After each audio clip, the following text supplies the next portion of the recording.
Okay, so my first sit down video and I'm freaking nervous.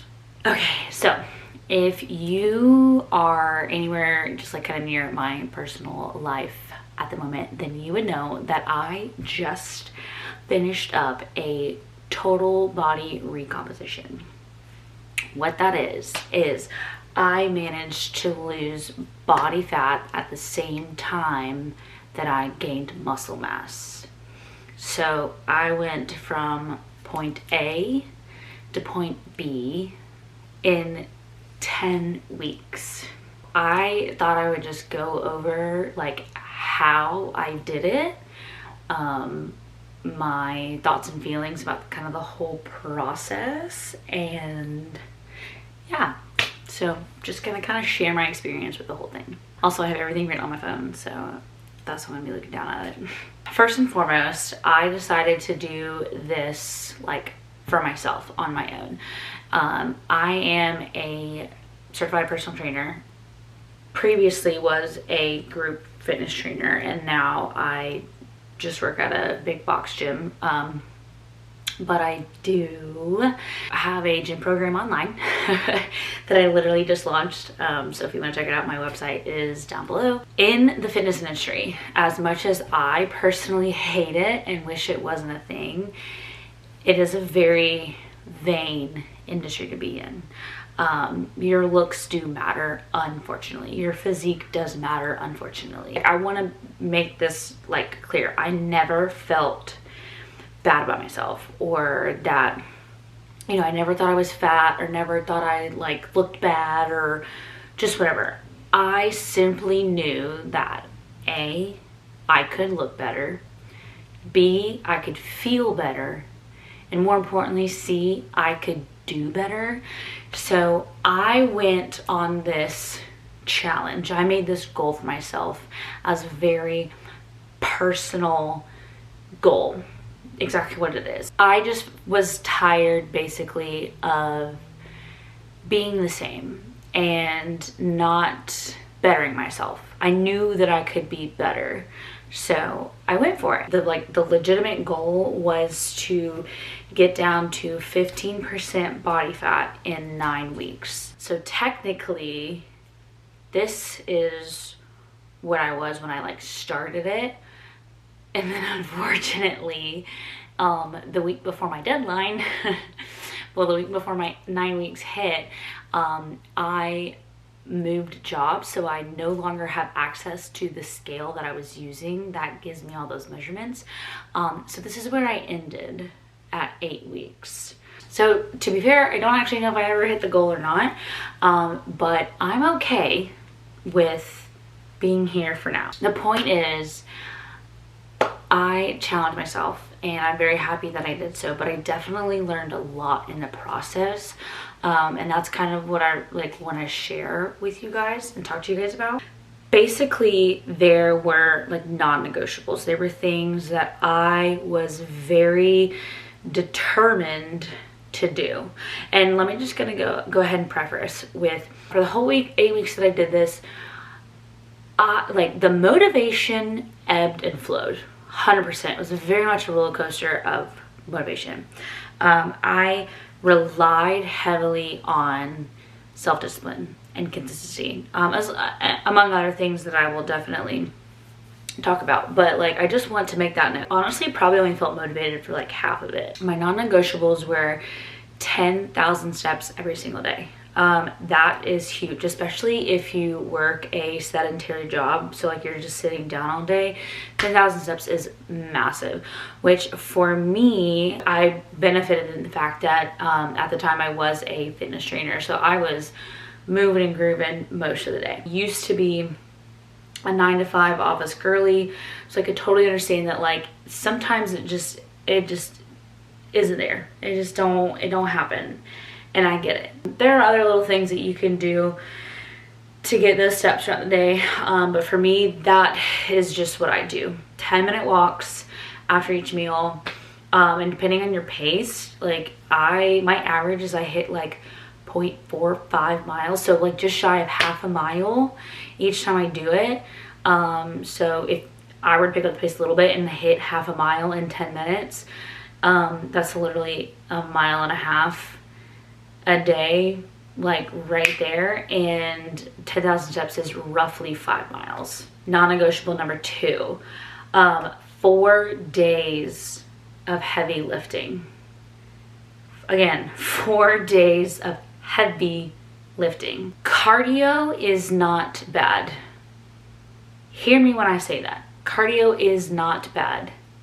But hear me when I say this. Cardio is not the answer. So think of this one as like, you know, between A, B, C, and D, which answer is the most correct or whatever.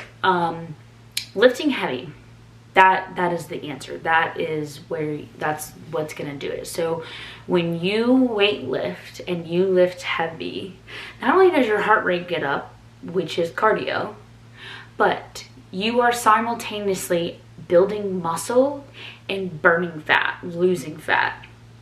And that is the key. To be honest with you, you could just do the 4 days of heavy lifting and then the 10,000 steps a day and not do like a cardio outside of the heavy lifting, outside of your heart rate getting up doing that. Like, you could get away with that. You really, really genuinely could. I made sure, like I said, a minimum of 4 heavy lifting days. Actually, I'm not even gonna say minimum. I only did 4 days of lifting. My specific workout plan, workout split of what I did, it's literally on my website, so you can buy the exact workouts that I did to do this. I did, however, do 2 like cardio days, 1 actual cardio and then 1 conditioning. So I worked out 6 days a week most of the time. There were some times when I only did 5 days a week, and then I would have at least 1 full rest day, sometimes 2. Regardless, on those rest days, 10,000 steps. Moving on to non-negotiable number 3, I hit my protein goal every single day. I will say, like, asterisk that, I personally made my goal to be no more or less within plus or minus 3 grams of my protein goal. The scale that I used at my old job, that brand has an app, and in the app they have a macro calculator, and that's what I use personally. And I counted them in my MyFitnessPal app. I'll link that down below if you want to get it. This is in no way, shape, or form sponsored, which should be obvious because I barely have 100 subscribers. I figured out how many grams of each macro, carb, protein, fat, calculated how many of each I should be eating in my Scales app. But like I said, you can get that information from MyFitnessPal, from NASM macro calculator, which is the one that I personally suggest. And then a third one would be Precision Nutrition. Theirs is pretty decent. So like protein was like the number 1 priority. But even with that, I still made sure, like, I hit carb, protein, and fat every single day, and I stayed within plus or minus 3 grams of that. That was a personal thing. Non-negotiable number 4 was accountability partner or partners. So my accountability partners was, one was a coworker who's also like a good friend, another friend who is his girlfriend. Both of them together just have so much experience and so much knowledge in that area. So I chose them to be my accountability partners. But also they have the same mindset as I do in that area.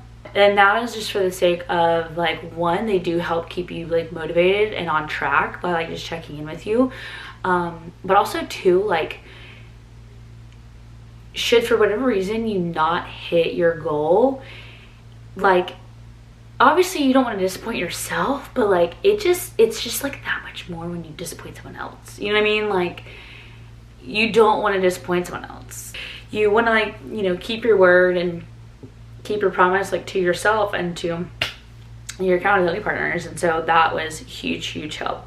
And just being able to, like, you know, ask them questions, talk to them about it, you know, get their opinion, their advice. 100% accountability partners, non-negotiable. The last non-negotiable, so number 5, was having that deadline. 100% having that deadline, because at that point it like almost makes it feel more real. There's more pressure that goes into it, because if you don't have a deadline, then it's just like, oh, okay, like I'll just get there when I get there.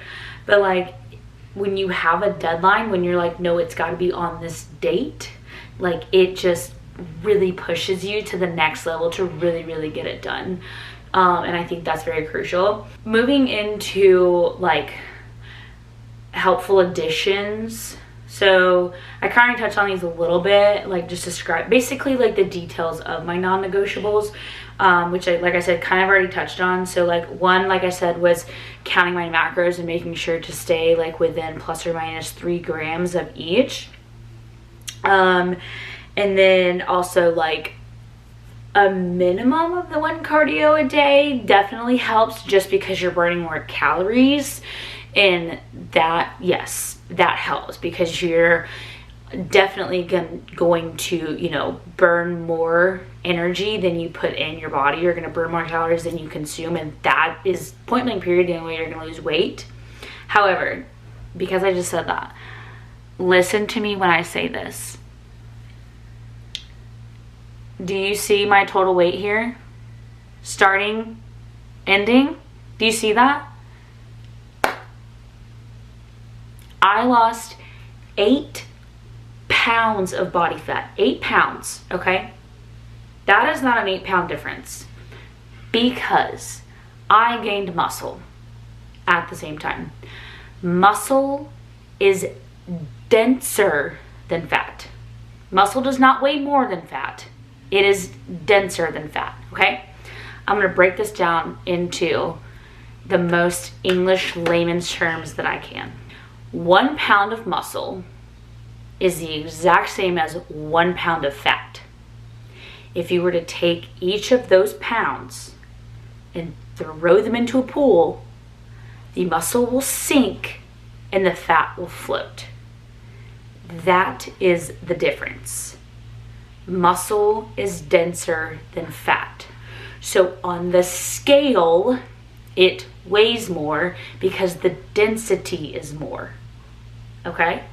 So even though I lost more pounds of fat than I gained pounds of muscle, yet my total body weight doesn't reflect that as far as exact translation.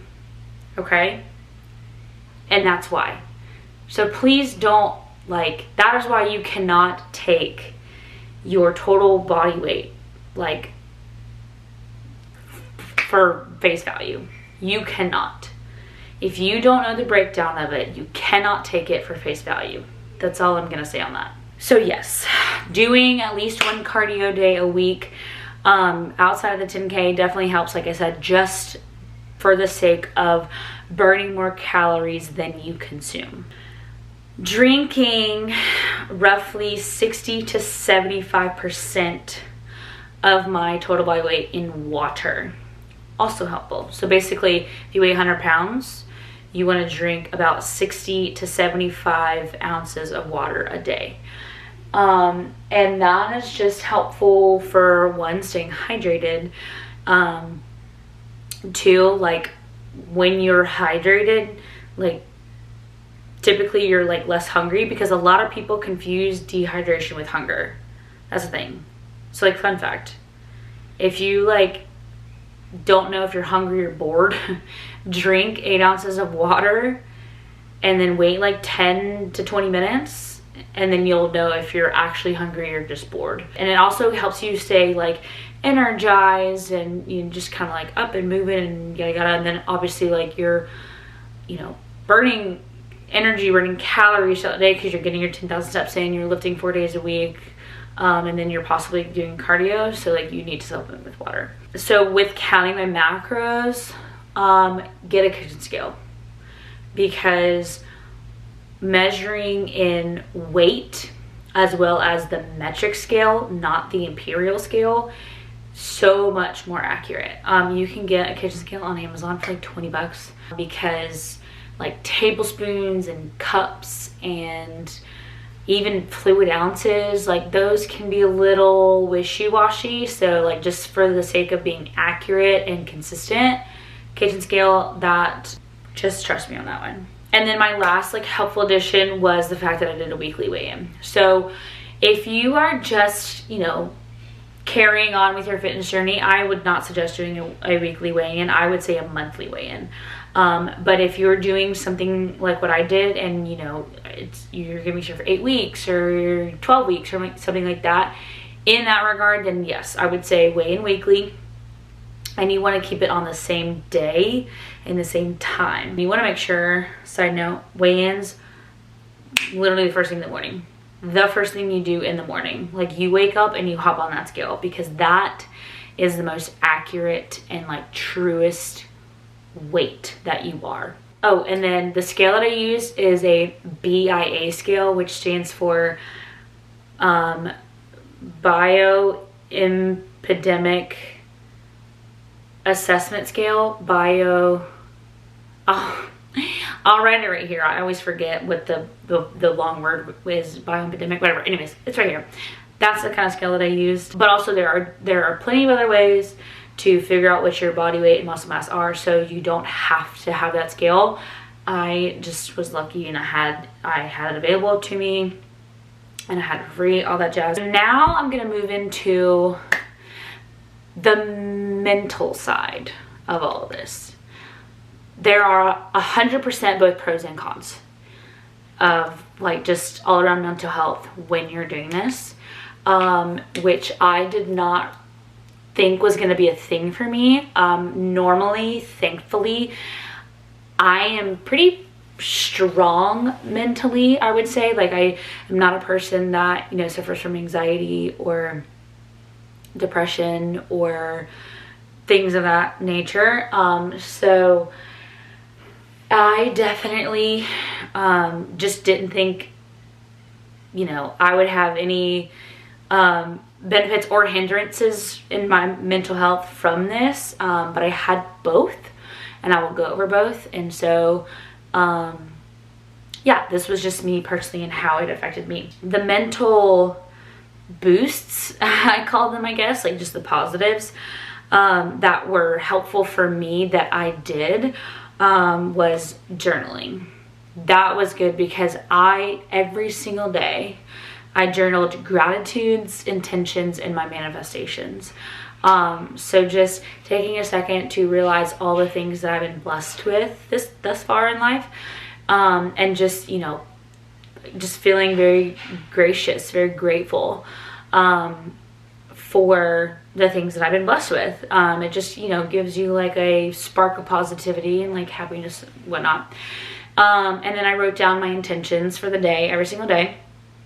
And basically there's a quote that I can't think of who said it, but it's where attention goes, energy flows. And I really wish I could remember like who said that, where I got it from, but I don't remember. Anyway, so that's the point of intentions. Where your attention goes, your energy flows, which is so important. So I, like I said, was very intentional in just certain things every single day, and it's very true. I like very much so like was focused on those things. And then, like I said, manifestation. So I manifested like the body that I wanted, like the way that I wanted to look, but also like the body that I felt, if that makes sense. Like I knew that I could feel so good. Like I didn't have to look good, I could feel good, and I manifested that every single day. And that also was very, very helpful. I did a daily prayer and meditation. So personally, like I am a person of faith. I do believe, you know, Jesus Christ died on the cross and saved us from our sins. I believe that I'm going to heaven whenever I die. And so I prayed every single day. and just, you know, thanked the Lord for all the blessings that he's given me, and you know, just, and then just prayed for just whatever, like prayed for help, prayed for advice, prayed for love, like whatever the case may be. But I just prayed. I just like, poured my heart out every single morning. And then I'd meditate. I meditated for 10 minutes. And that was something I definitely had to practice, because that was not easy for me. Still isn't easy. And just different types of meditation. So stillness, breath work, manifestation, awareness, all the things of that nature. There's different YouTube videos, apps, whatever that you can download for that.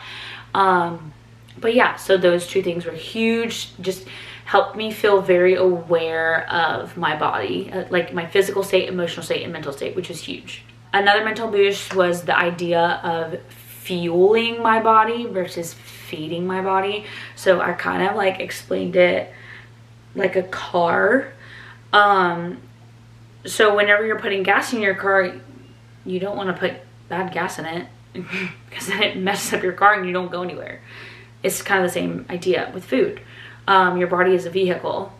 You need to fuel it. You got to put good gas in it.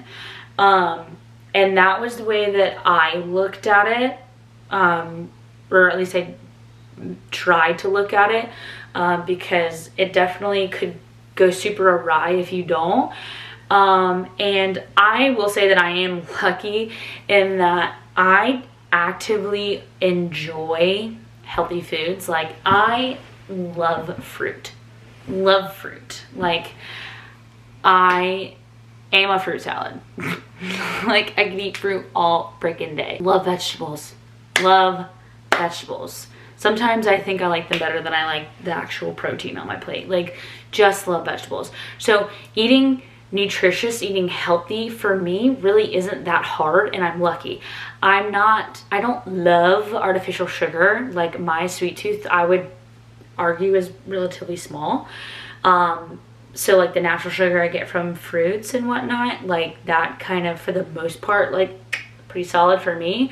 Don't get me wrong, ice cream is my Achilles heel. Like Ben and Jerry, like, love you guys. Just making sure that you fuel your body instead of feed it was key. And then my last mental boost was to visualize that goal. So that kind of goes back to the manifestation, but along with that, so not only would I like manifest it and like literally visualize it in my head, but I would say my goal aloud 3 times.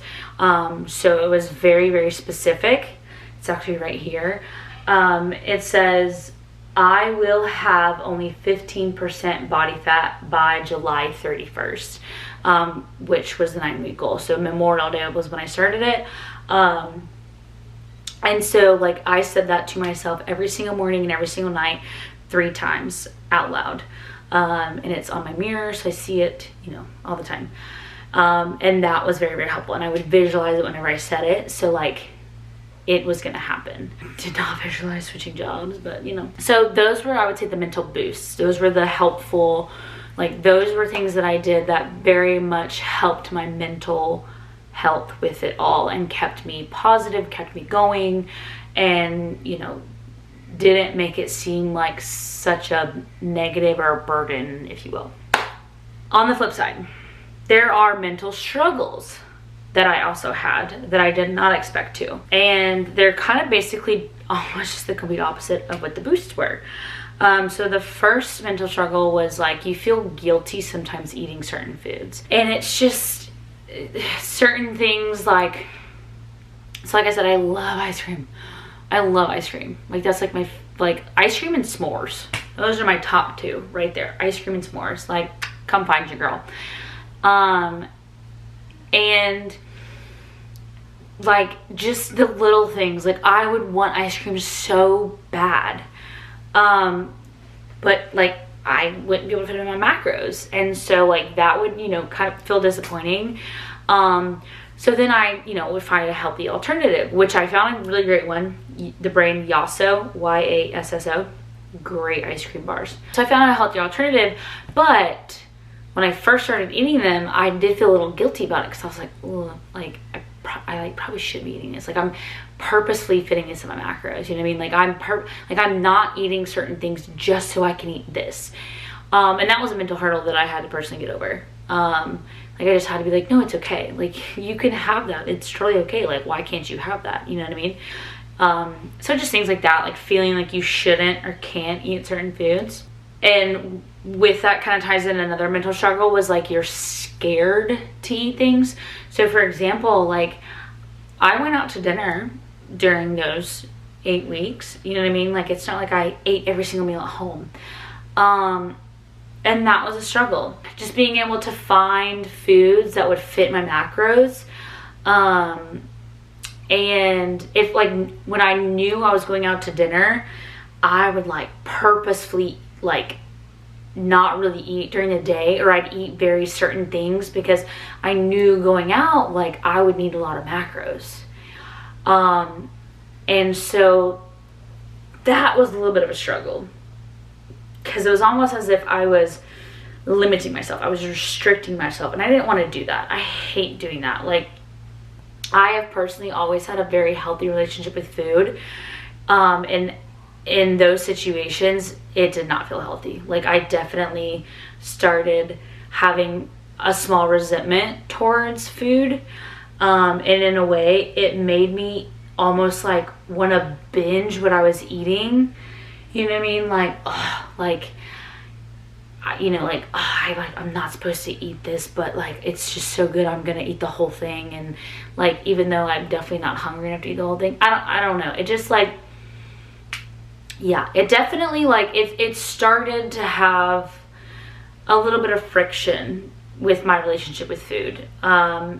And so that was a hurdle as well that I definitely had to get over and kind of just be okay with, or no, I shouldn't say that, like not be okay with feeling restricted or like having that friction, but just like I had to figure out like how to not feel that way. Does that make sense? I don't know if that makes sense. Basically, it just like I had to figure out how to not let myself feel restricted, or not let that friction happen. Like I had like, no, like you're okay, like food is still healthy, like hey, you can eat this, you know, like plate of nachos and you're gonna be totally fine. Just because like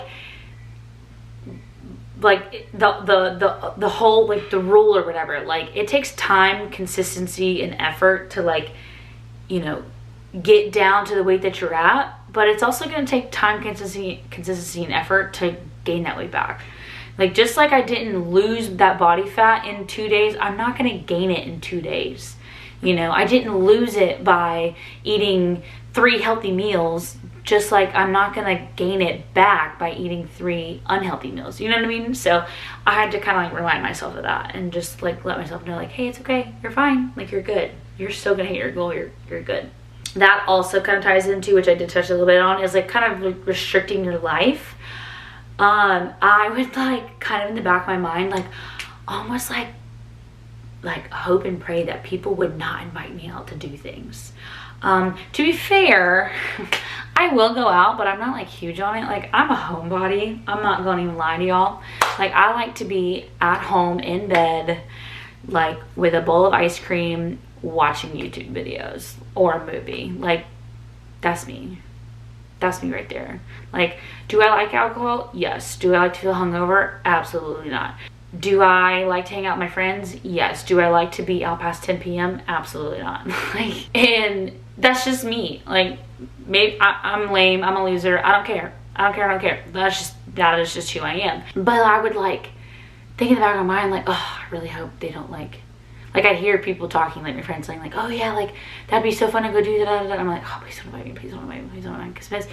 Because then it would like, you know, start to make me feel anxious. Like, oh, like if I go, like I know I'm gonna want to eat when I'm there, and like what am I gonna be able to eat, and blah blah blah. And like drinking is easy for me. I can easily say no to drinks. Like that's to me, that's like not an issue. So like maybe I'm lucky with that, but like I can say no to a drink like that. And I've always been like that. It just was like that anxiety that I never had before, and I all of a sudden had then.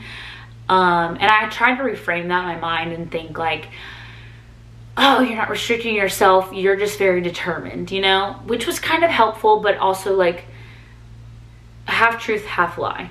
Because I was determined to hit the goal, but I also was restricting myself, you know what I mean?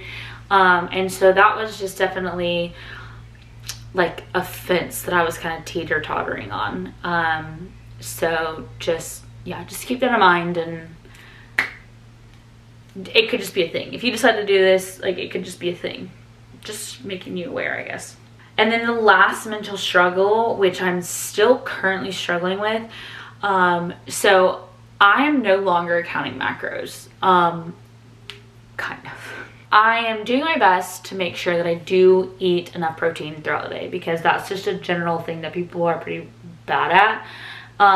And I'm currently on a, like, on track to like gain more muscle. I'm probably good with losing body fat, but I'm sure I'll continue to lose some just because I'll be gaining muscle. So I'm like lifting heavier than I was. Losing body fat is not my goal anymore. My current goal now is to gain muscle. So with that, I need to make sure that I'm eating enough protein. So like, I'm tracking let me try to explain this.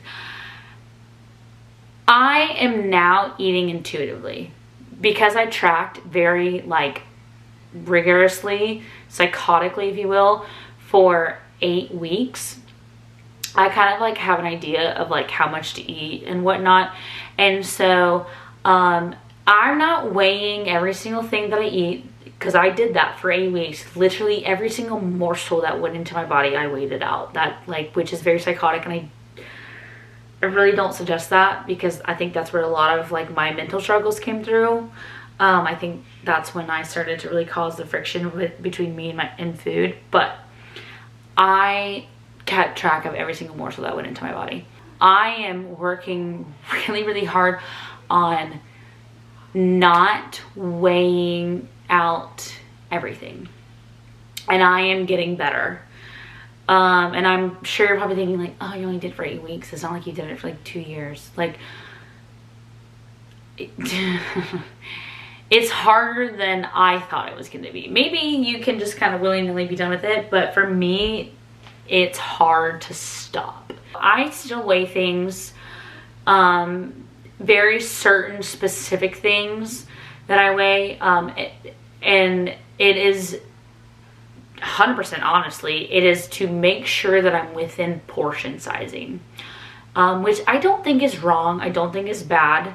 I think you should definitely be aware of portion sizes, because America in general, our portion sizes are so off. They're huge. So I don't think, you know, making sure that I'm staying within portions is a bad thing. My struggle is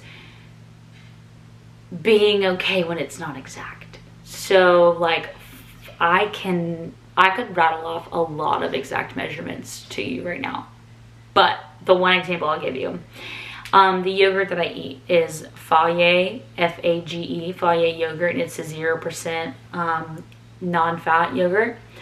170 grams is one serving. When I was counting, it was 170 grams in my bowl. If it was 171, I would scoop out 1 gram, and then, you know, normal people would just lick the spoon. Nope.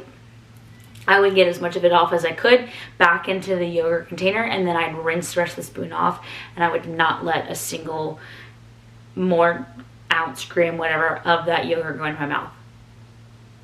That is unhealthy. That is psychotic. I do not recommend that. Yes, I understand that I like pretty much got the results that I was looking for, but those are the things that like really cause the struggle with me in food at the moment. Like, that's what kind of like that's like what really caused friction for me. For example, 32 grams is a serving of peanut butter, but I pretty much only did 16 grams each time I ate it.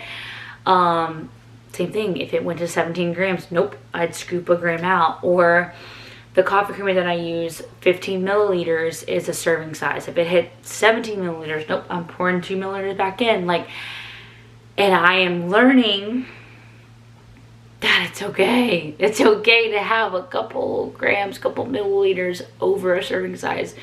It's okay. So those are the kind of things that I'm having to dial back on and be okay with, and not get so in my head about. So yeah, that was a ramble. That was a very long story about my mental struggle since counting macros. Basically, I just wanted to be very like open and honest about it. And this is something that I definitely like. I encourage you to challenge yourself, whatever that looks like for you, whether that's to gain weight, muscle or fat, whether that's to lose muscle or fat, like whatever the challenge is for you. I encourage you, I support you, I'm cheering you on. I want you to do what you want to do. I just included the struggles and the negative side of it because I just basically those are things that I wish that I knew were possibilities when I started this. Because like I said, I never had like an issue with food. I never had a bad relationship with it. Like, thank the Lord. Like, I'm very lucky in that. And then, like I said, I'm also very lucky in that I thoroughly enjoy vegetables, but healthy, nutritious food. Like, I thoroughly enjoy like whole foods. And so I just like literally never anticipated it being such an issue. And it became one for me. So I'm having to break that. And so lots and lots of positives, lots of benefits from just challenging yourself. I'm not even talking about counting macros at this point. I'm just saying in general, in total, so many benefits from like challenging yourself physically, mentally, and emotionally. Too much of a good thing can be a bad thing. So like like I said, there's definitely, you know, cons, there's gonna be negatives. So just be aware, you know what I mean? And I think, like I said, the accountability partners are huge. Like, whoever you choose, talk to them. Like, whenever you're feeling that negativity or that sadness or the struggle or whatever that case may be, like, reach out and talk to them. You know, there's a reason why you picked them as your partner, so talk to them and just you know, talk it out. Whether you need advice or you just need someone to listen, doesn't matter. Like, just make sure that you know you're not alone. I'm always happy to be someone's accountability partner. I'm always happy to, you know, talk you guys through it. Like I said, I'm a certified personal trainer, so I mean, that's not like nutrition or whatever, but yeah, I'm definitely like just, you know, knowledgeable in the area. I don't know everything, but I do have knowledge and experience, and so yeah, that is my experience. That is my total body recomposition story. It was super long, but I hope, you know, I hope you learned something out of it. I do hope that you choose to challenge yourself in some way, shape, or form, and it doesn't even have to be anything with weight or muscle or anything. It could be, you know, challenging yourself to cook 3 healthy meals, you know, every single day, or it could be a challenge to, you know, drink your body weight in water a day, or just whatever the case may be. I just hope that you challenge yourself. I hope you, you know, grow and just become better, feel better, you know, just love yourself. I love you. I hope you know that, you know, someone loves you other than me. Somebody loves you. Yeah, just feel free to reach out if you ever have any questions. You need a sounding board, you need someone to talk to, you need someone to listen. I'm here. I love you, brothers. That's all I got. So if you made it this far, thank you so much for watching. I really appreciate it.